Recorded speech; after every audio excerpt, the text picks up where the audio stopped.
건이 1월 2일에 있었거든요. 그러니까 지금 한 일주일 정도 시간이 지난 상태인데, 네네. 원래 이제 예상으로 됐던 거는 이게 뭐 그렇게 정치적으로 막 그렇게까지만 이렇게 될까? 그냥 뭐 치료받고 하면서 이렇게 뭐 당연히 뭐 정상적으로 복귀가 되지 않을까 싶었는데 일주일이 시간이 지났음에도 불구하고 여전히 논란이 좀 이어지고 있습니다. 네네. 근데 그 상태에서 민주당이 보여주고 있는 반응도 묘하게 좀 입장이 바뀌고 있는 그런 느낌이 있거든요. 네네. 선생님 좀 어떻게 보셨습니까? 딱 일주일 됐네요. 네. 왜냐하면 제가 저희 이제 정법전 TV 하고 있는 동안에 그때 피습 사건이 일어났어요. 아, 속보로. 네네. 네. 그게 이제 제가 주말이나 이제 빨간 날은 안 하니까 그러니까 1월 2일이 올해 첫 방송이었는데 네. 그래서 나름대로 조금 준비한 이야기를 하려고 했는데 여기 이제 찍어주시는 PD님이 속보라고 해가지고 쫙 보여줬는데 네. 한 장짜리 이렇게 프린트해가지고 저한테 줬는데 그 내용이 이재명 대표가 피습당했다. 피가 철철 나가지고 셔츠가 젖었다. 그 이야기 딱 듣고 야 이게 뭐지? 그 다음에 사실은 제가 그 준비했던 내용이 네네. 이재명과 한동훈의 신년사를 비교하는 거였거든요. 이재명 한동훈 네. 신년사. 그래서 네. 한동훈 비대위원장 신년사는 깔끔하고 짧았어요. 이재명 대표의 신년사는 그냥 막 줄줄줄줄 이렇게 막 길었어요. 네. 근데 그 내용이 뭐 앞뒤가 그 다르고 뭐 그런 내용이어가지고 야 이게 말이 되냐 해가지고 제가 그 부분을 갖다가 좀 비판하려고 네. 그게 말이 되느냐 이게 뭐 앞뒤가 안 맞지 않느냐 본인은 이렇게 행동하면서 말은 이렇게 하는데 이게 말이 되느냐 이런 식의 제가 분석을 했었는데 네네. 아니 사람이 다쳤다라고 하는데 그런 이야기를 할 수가 없잖아요. 그렇죠.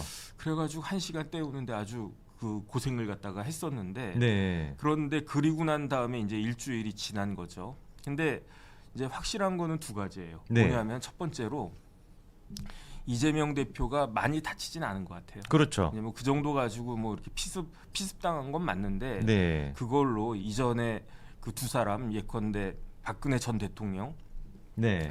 11cm 자상이 있었어요.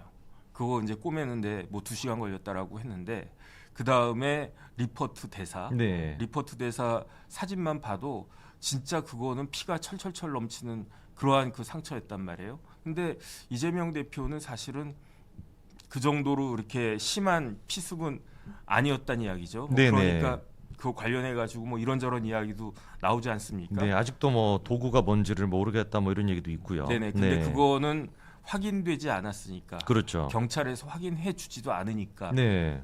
그러니까 이제 거기에 대해서는 뭐 이야기하고 싶지가 않고. 네. 근데 그 와중에 이재명 대표의 처신이 네. 굉장히 문제가 있었고 그 다음에 이재명 대표의 처신만큼 네. 민주당의 대응도 최악이었어요.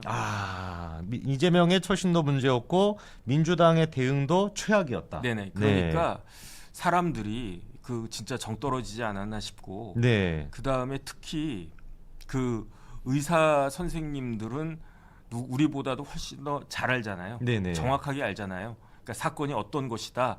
뭐 1.4cm 자상인데 뭐 정맥 뭐 내용도 이렇게 좀 그 전문적인 복잡하죠. 네. 뭐 그런 거 우리는 기억도 안 나지만 의사 선생님들은 무슨 정맥하면 당연히 다 알겠지. 그렇죠. 그러니까 이제 지금 이재명 대표의 상태가 어느 정도이다라고 하는 거를 다 알 텐데 그거를 이재명 대표가 너무 오버해가지고 반응한 거 아니야? 그 다음에 민주당도 그걸 갖다가 또 너무 오버해가지고 또 뭐 실드 치는 거 아니야? 그런 그 뉘앙스를 의사 선생님들한테 그 줬기 때문에 네. 그러니까 더 많은 반발이 있었던 것 같고요. 그러니까 하다가 의사 선생님들이 진짜 고발까지 지금 한 상태니까. 그 다음에 그 네. 와중에 서울대 병원은 뭐 조금 전에 이제 서민 교수님 계시지만 서울대 병원 민 교수의 대응은 최악이었어요. 서울대 교수 민 네네. 교수의. 그러니까 이제 3종 세트 이재명 민주당 그다음에 서울대 병원 서울대 의대 교수 이런 그 3종 세트로 그 최악의 대응을 보였기 때문에 네네. 이재명 대표가 피습 당했음에도 불구하고 그러면 이제 동정을 받거나 누구야 누구 뭐 그다음 그러면서 뭐 이재명 대표를 갖다가 공격했다라고 하면 결국은 여당 지지자 아니겠느냐 네. 어떻게 그럴 수 있느냐 뭐 이런 식으로 사실은 프레임이 짜졌어야 됐는데 네네. 지금 상황은 정반대가 됐다. 거기에 대한 책임은 오로지 이재명 대표와 민주당에 있는 것 같다. 그게 제 결론입니다.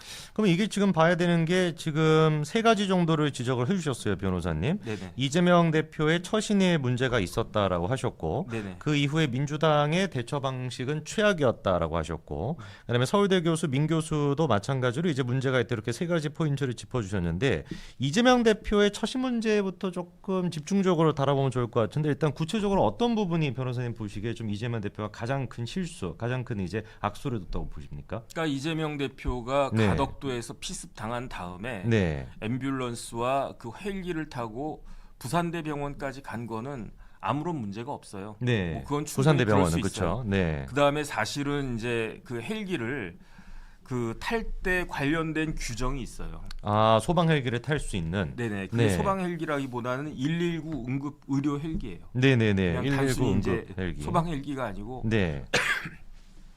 근데 그 우리나라에 이런 식으로 다치거나 뭐 교통사고 크게 날 수도 있고 뭐 낙상할 수도 있고 그 다음에 그 이재명 대표처럼 공격 당해가지고 네. 뭐 그렇게 그런 경우가 1년에 3만 5천 건이래요. 아, 그렇게 많습니까? 네, 그렇게 많대요. 네. 3만 5천 건이면은 그 365일이니까 300 하루에 100건씩 난다는 이야기예요. 네네네. 거의 하루에 100건 정도씩 난다는 이야기인데 그때 대부분은 그런 경우에는 이제 병원에 빨리 가야 되지 않습니까? 네. 병원에 갈 때 이제 이용되는 수단이 거의 다 그 앰뷸런스예요. 그래서 앰뷸런스가 119 앰뷸런스도 있고 사설 앰뷸런스도 있고 그다음에 앰뷸런스가 안 되면은 그냥 일반 승용차 타고 가고 네. 1년에 이렇게 헬기 타고 병원에 가는 경우는 몇 건이냐면은 750건 정도 돼요. 1년에 750건 네. 정도. 그러니까 네. 하루에 100건 정도 그렇게 이제 문제가 생기는데 네. 헬기가 이용되는 경우에는 하루에 2건밖에 없어요. 아. 왜 그러냐면 뭐 그만큼 헬기를 이용하는 게 첫 번째 비용도 많이 들고 네네. 그다음에 두 번째 아주 급한 상황 아니면 앰뷸런스 타면 충분하니까. 네. 그런데 그렇기 때문에 이 앰뷸런스를 갖다가 탈 수 있는 조건이 네. 있어요. 음. 제가 찾아보니까 제가 확인한 건데 국무총리 훈령 제가 찾아가지고 네. 방송 나가가지고 계속 떠들고 있는데 네네. 정확한 명칭은 뭐냐면은 범부처 응급의료 헬기 공동운영 그 규정이에요. 아, 복잡하네요. 그러니까 범부처, 그러니까 모든 우리나라 정부 부처에 네. 응급의료 헬기가 있는데 그거를 운영하는 규정을 공동으로 만들었다 이런 뜻이거든요. 네. 이게 왜 범부처냐면 제일 좋은 그 응급의료 헬기는 뭐냐면 닥터 헬기예요. 닥터 헬기. 닥터 헬기는 우리나라에 그 보건복지부에서 운영하는데 네. 우리나라에 딱 7대밖에 없어요. 오. 심지어 부산대병원에는 없어요. 닥터 헬기가. 네, 그래서 네. 닥터 헬기가 제일 좋은 헬기이기 때문에 네네. 아마 거긴 닥터 헬기는 하늘의 응급실이라고 하거든.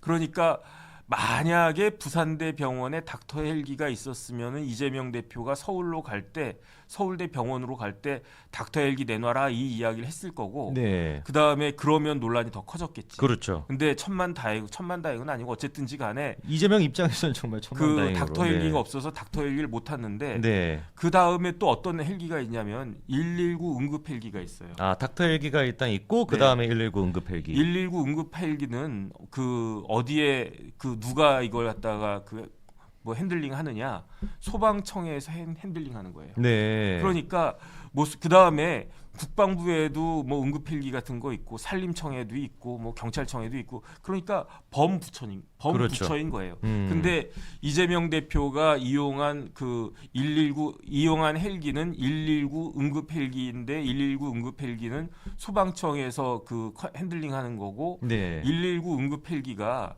부산에 몇 대가 있냐면 딱 2대밖에 없어요. 그러니까 그 2대 중에 한 대를 가지고 이재명 대표가 이제 타고 날랐다. 아. 그런데 그러니까 모든 범부처에서 이렇게 그 헬기를 그 쓸 때에는 그때에는 그 이런 걸 갖다가 지켜라. 이게 이제 공동운영 규정인데 네네. 이 규정을 왜 만들었느냐? 응급의료 헬기는 공짜거든요. 응급 헬기. 네, 공짜입니까? 119 네네. 앰뷸런스도 공짜예요. 네네. 근데 헬기조차도 공짜인가 보네요. 사설 와. 그 앰뷸런스는 돈 많이 내야 돼요. 네네. 얼마 내야 되는지는 잘 모르겠는데 네. 병원이나 뭐 그런 데나 이제 거기서 하는 그런 앰뷸런스는 돈 내야 되는데 119는 공짜예요. 그게 왜 그러냐면 119는 급박한 거잖아요. 네네. 그러니까 쉽게 말하면 그 응급 의료 헬기 그 규정을 보면은 네. 환자가 어떤 상태인 경우에 탈 수 있느냐 헬기 이송 기준인데 네. 첫 번째 관통상. 관통상. 그러니까 총 맞았는데 총이 나를 뚫고 지나가야 돼. 아. 두 번째 네. 골절은 골절인데 긴 뼈 골절이라고 표현돼 있어요. 긴뼈 골절. 표현이 그냥 긴 뼈 골절이야. 어. 그래서 뭐가 긴 뼈인지는 이제 서민 교수님한테 물어보면 되는데 네네. 근데 이 긴 뼈 골절이 2개 이상이어야 돼요. 아, 하나만 또 안 되고. 하나 그러니까 이런 손가락 뼈는 긴 뼈가 아닐 것 같아요. 무슨 뭐 가슴에 있는 뭐 가슴이나 큰, 아니면 네. 뭐 팔이나 다리나 뭐 이런 거. 그다음에 여기 뭐 네. 흉부에 있는 그런 그 뼈 골절이 2개 이상이 돼야 돼요. 네. 그다음에 사람의 척추 있잖아요. 스파인. 네. 척추가 손상되거나 네. 아니면 아예 사지마비가 돼가지고 와. 누워가지고 나 손가락도 못 움직여 발가락도 안 움직여 그 상태이거나 그 다음에 몸이 절단 절단 낼 경우 이런 찢기는 건 안 되고 절단 나야 되는. 절단 나야 네. 되는데 그러니까 쉽게 말하면 팔 하나가 이렇게 잘리든지 네네. 발 하나가 잘리든지 그냥 목이 잘리면 안 되겠지만 그렇죠. 목이 좀 죽으니까. 그런데 네네. 절단 나도 비행기가 아니라 헬기를 못 타는 경우가 있어요. 그게 뭐냐면 손가락, 발가락 이런 거는 네네. 절단 나도 안 쳐줘요. 아, 손가락, 발가락은. 그러니까 나 손가락이 절단됐단 말이야. 네. 응급 헬기 불러가지고 저 좀 태워주세요. 빨리 저 병원 가야 돼요. 그러면은 그게 오겠죠. 무선이나 뭐나. 네네. 그 어디가 어떻습니까? 제 손가락 잘렸어요. 헬기에 못 갑니다. 그 전화번호 끌어버리겠죠. 전화 끊고 그 다음에 제가 알고 있기로 네네. 이 손가락 같은 거 절단되면 잘 이렇게 해가지고 뭐 어디 이렇게 그 모셔가지고 병원에 가면 네. 72시간인가 그 시간 내에만 가면 이게 이제 봉합이 된대요. 그래가지고 제 친구 중에 외교관이 있는데 네네. 러시아인가 어디서 외교관을 했는데 애가 손가락이 절단됐어요. 네. 놀다가. 네네. 어쩌다가 놀다가 그거. 그래가지고 그 친구 와이프가 네. 그냥 이거 다시 붙이면 되지 그 기분은 안 좋아도라고 생각을 했는데 러시아에서는 그 봉합을 못 한대요. 의술이. 벌써 한 20년 전인가? 그러니까 오래됐어요. 네네. 어릴 때니까. 그러니까 그때 그냥 놀래가지고 빨리 한국 가서 이걸 갖다가 해야지라고 했는데 네. 뭐 비행기표 얻고 막 그러는 과정에서 72시간이 지나가고. 아이고 지나가 버렸구나. 네. 그래서 그런 경우는 그런데 네. 의술이 얼마나 발달했는지는 모르겠는데 그래서 제 기억에 72시간으로 기억하는데 네. 요것도 이제 서민 교수님한테 확인을 해봐야 되고 그러니까 어쨌든지 간에 일정한 시간 이내에 병원으로 가져가면 아닙니까 교수님? 모른다고요. 네. 교수님이 저기 지금 계시는데 네, 모르신다고. 네. 어쨌든 이게 봉합이 된단 말이에요. 네네네. 그러니까 손가락 발가락 정도 잘린 거 가지고는 헬기를 못 탈 하는. 수가 없어. 네. 그 다음에 이제 두 가지가 더 있는데 첫 번째는 네. 골반 골절. 어. 골반이 골절되면 얼마나 아프겠습니까? 그렇죠. 그다음 또 하나가 뭐냐면은 두개골 골절인데 두개골 골절이 개방성으로 골절돼야 돼요. 개방, 그러니까 완전히 눈에 보일 정도로. 그러니까 머리가 이제 깨져야 된다는 이야기예요. 아, 머리가 깨져야. 그러니까 지난번에 이제 송영길 대표 작년에 네. 3월 7일 날 뒤통수 이렇게 장도리를 얻어맞았잖아요. 그러니까요. 근데 그 정도 네. 가지고는 안 된다는 이야기예요. 아, 아예 그냥 그 깨질 정도는 정도로. 그 정도 이렇게 뭐 조금 찢어졌나 뭐 그 정도 이렇게 아주 세게 때리진 않은 모양이에요. 다행이지. 만약에 네네. 세게 때려가지고 뭐 이렇게 뇌진탕이나 그래서 큰일 나면 그렇죠. 그러면 이제 문제니까. 그렇죠. 이런 정도이어야지만 그 닥터 헬기뿐만 아니라 그 119 응급 헬기도 그렇고 네. 뭐 산림청이나 다른 데 있는 응급 헬기도 응급 의료 헬기도 탈 수가 있는 거예요. 근데 이재명 대표는 하나도 해당이 없는 것 같은데. 이재명 대표는 처음에 여기 이제 피습 당했을 때에는 네. 그때도 사실 어떻게 보면 해당이 안 되는데 그렇죠. 근데 그때는 너무 경황이 없고 급박하니까 그 정도는 충분히 인정할 수가 있는 거예요. 부산대까지 헬기 타고 가는 것. 한 거는. 네. 그런데 부산대에서 서울대 병원까지 이 헬기를 타고 가는 거는 그러면 이제 어느 정도 이제 그 상태를 아는 거 아니겠습니까? 네네. 그러니까 부산대병원의 의사 선생님들이 딱 보니까 아 이게 위급하다 아니다 그런 것들을 갖다가 충분히 알고 있는 상태에서 그 상태에서 이제 그 헬기를 갖다가 그 보내라 해가지고 서울대 병원에 간 거는 이거는 제가 봤을 때 위법한 거고요. 위법하다. 그 다음에 진짜로 이거는 업무 방해죄도 될 수 있는 거 아닌가? 저는 수사를 더 해봐야 되지만 네네. 왜 그러냐면 네. 지금까지 제가 말씀드린 거는 뭐냐면 네. 환자 기준이었어요. 네. 근데 헬기가 뜨려면 환자만 그래야 되는 게 아니고 그 현장, 네. 환자가 있는 현장의 상태도 헬기가 뜨는 데 있어서 굉장히 중요한데 네네. 왜 그러냐면은 다른 수단이 없어야 돼요. 그러니까 쉽게 말하면 구조가 그 안 될 헬기밖에는 그 안 되는 경우이거나 뭐 예컨대 섬이란 말이에요. 네. 그러면 섬에서 이제 환자가 이렇게 뭐 그 해가지고 골든 타임이 딱 있는데 헬기 말고 뭐 다른 수단이 있겠습니까? 없죠. 그러니까 이런 경우에만 저희 헬기를 갖다가 탈 수가 있는 건데, 네. 그러니까 다시 말해서 다시 한번 정리를 갖다가 하면 한마디로 이야기하면 환자의 생명 유지나 환자의 상태를 악화하는 것을 방지하기 위해서 신속한 이동이 필요한 경우에만 네. 이게 되는 거란 말이에요. 근데 이재명 대표가 과연 그렇습니까? 왜 그러느냐? 다른 걸 다 떠나가지고 부산대 병원에 있으면 그러면은 충분히 그 핸들링이 되는데 굳이 서울대 병원까지 갈 이유가 있나? 저는 그게 많은 없죠. 의료인들이 네. 의문인 게 네네. 왜 그러냐면 저희 서민 교수님 서울대 의대 나오시고 네. 저도 이제 서울대 나왔지만 사실은 이렇게 중증 외상 분야에 있어서는 의사들은 서울대보다 부산대가 더 낫다라고 생각을 하는 거예요. 네, 그러게 약간 객관적인 지표로도 보이더라고요. 그게 왜 네. 그러냐면은 서울대에는 의사 선생님이 이쪽 담당하는 의사 선생님이 6명 있는데 네. 부산대에는 17명 있어요. 네. 그다음에 간호사가 전담 간호사가 부산대에는 무려 157명이 있어요. 아. 그다음에 병상 수가 중요한데 서울대는 꼴랑 5개 있어요. 이런 환자를 위한 그 병상이 서울대는 꼴랑 5개밖에 없는데 부산대에는 몇 개가 있느냐? 124개가 있고요. 아. 그다음에 1년에 그 보는 환자 수가 이렇게 네네. 와가지고 이렇게 처치받는 환자 수가 서울대는 235명이거든요. 그런데 부산대는 몇 명이냐? 1,595명이에요. 아, 압도적으로 차이 거의 나네요. 1,600명. 네. 왜 이렇게 압도적으로 하는가? 음. 서울대 병원에는 이렇게 그 크게 다친 분들이 올 일이 그렇게 많지 않다는 이야기예요. 네. 서울대가 뭐 잘 못한다는 이야기가 아니고 서울대는 객관적인 위치상 이렇게 크게 다친 분들이 올 수 있는 그러한 여건이 안 되는 거예요. 네. 왜 그러냐면 부산은 어디의 거점 병원입니까? 부울경의 거점 병원이에요. 그렇죠. 부산, 울산, 그다음에 경상남도. 울산에 뭐가 있습니까? 울산에 뭐 엄청나게 많은 큰 공장들 있잖아요. 네. 그러니까 포처럼 포항에 있지만 다른 공장들은 되게 많은 공장들이 울산에 있고 네. 경상남도 창원에는 뭐가 있습니까? 거기도 엄청나게 큰 공단이 있어요.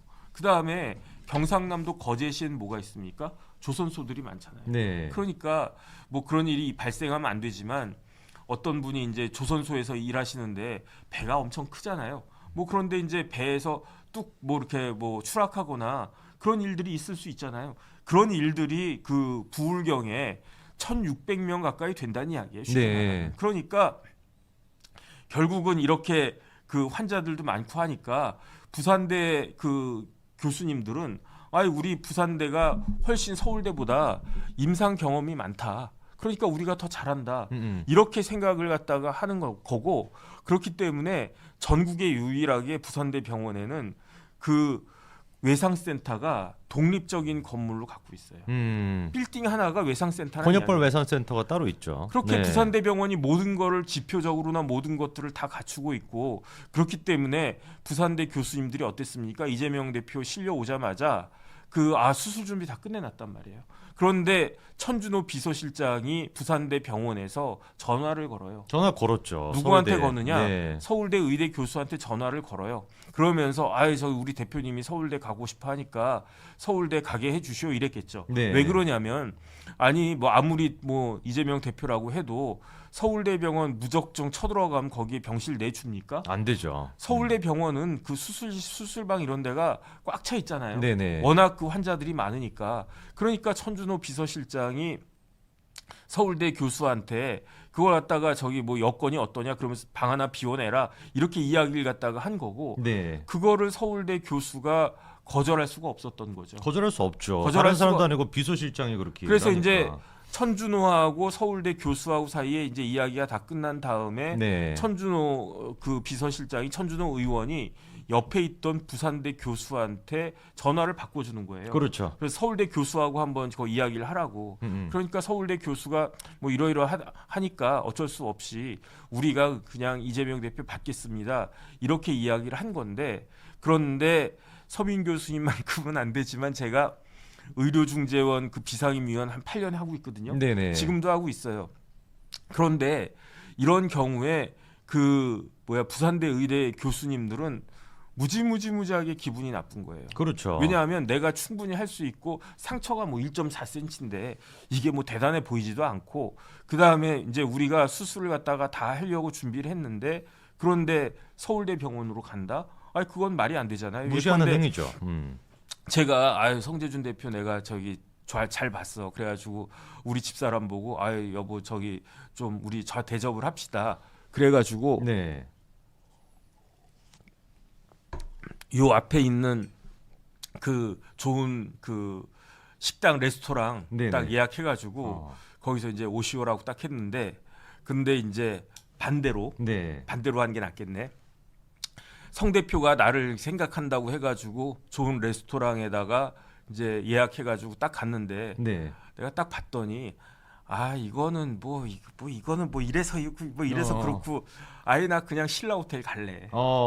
나는 신라 호텔 음식 정도가 내 입맛에 맞아. 네네네. 내 입맛이 좀 까다로워가지고 바로 손절이죠 그러면. 뭐 여기서 뭐 어쩌고 저쩌고 그런 거랑 뭐가 달라요? 그렇죠. 그러면 진짜 나름대로 이제 고급 레스토랑이라고 이렇게 준비했던 성 대표는 입장이 뭐가 됩니까? 완전 그냥 바보 되는 거죠. 그 다음에 더 중요한 건 뭐냐면 응급의료법이 있는데 네. 응급의료법에 있어서 이 결정을 하는 사람은 누구냐? 주치의예요. 그러니까 부산대병원 제가 부산대 교수라고 쳐요. 네.